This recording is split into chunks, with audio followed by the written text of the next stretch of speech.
বিসমিল্লাহির রহমানির রহিম। সুপ্রিয় দর্শক শ্রোতা, আসসালামু আলাইকুম। সবাইকে স্বপ্নযাত্রার নতুন একটি ভিডিও দেখার জন্য সাদর সম্ভাষণ জানাচ্ছি। গতকাল ঈদের তৃতীয় দিনে আমরা পরিবার সহ ঘুরে আসলাম বেলনা ইকো রিসোর্ট থেকে। আপনারা জানেন বেলনা ইকো রিসোর্ট কেরানীগঞ্জে অবস্থিত অত্যন্ত সুন্দর এবং মনোরম একটি রিসোর্ট। এখানে বিনোদনের জন্য অনেক জায়গা রয়েছে, ঘোরার জায়গা রয়েছে। আপনারা দেখতেই পাচ্ছেন এখানে একটি কবুতরের খাঁচা রয়েছে, যেখানে বিভিন্ন রঙের বিভিন্ন ধরনের কবুতর রয়েছে। আরও একটি পাখির খাঁচা রয়েছে, এখানে তো বিভিন্ন ধরনের পাখি রয়েছে। আরও একটি খেলনা আমরা দেখতে পাচ্ছি, যেখানে কিন্তু বড় ছোট সবাই মিলে ঘুরছে।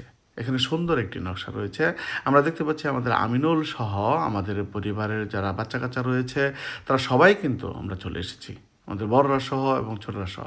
আমিনুলের ওয়াইফ, আমার ছেলেমেয়েরা সহ আমরা কিন্তু সবাই কালকে বেলনা ইকো রিসোর্ট থেকে ঘুরে এসেছি। আসলে খুব সুন্দর এই জায়গাটিতে ঘুরতে আমার খুবই ভালো লাগে। আরও কিছুদিন পূর্বে আমি কায়নাতের আম্মু কিন্তু আমরা গিয়েছিলাম বেলনা ইকো রিসোর্টে। তারপর জায়গাটি অনেক সুন্দর এবং ভালো বিদায় আমি কিন্তু আবারও চলে গিয়েছিলাম বেলনা ইকো রিসোর্টে। আপনি কিন্তু চাইলেই ঘুরে আসতে পারেন বেলনা ইকো রিসোর্ট থেকে। প্রবেশ মূল্য জনপ্রতি 100 টাকা করে। যাদের বয়স 10 বছরের কম তাদের জন্য কিন্তু প্রবেশ মূল্য একদম ফ্রি। এখানে দেখতেই পাচ্ছেন ছোট ছোট ছেলেমেয়েরা কত সুন্দর করে তারা আনন্দ করছে নিজেদের মতো করে।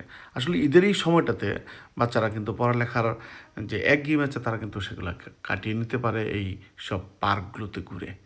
খুবই সুন্দর পার্কটি করেছে ক্যানিগঞ্জের মানুষদের বিনোদন দেওয়ার উদ্দেশ্য করে পার্কটি নির্মিত হয়েছে। আমার ছেলেমেয়েরা খুবই আনন্দ করেছে এবং কায়নাত বিশেষ করে অনেক মজা করেছে।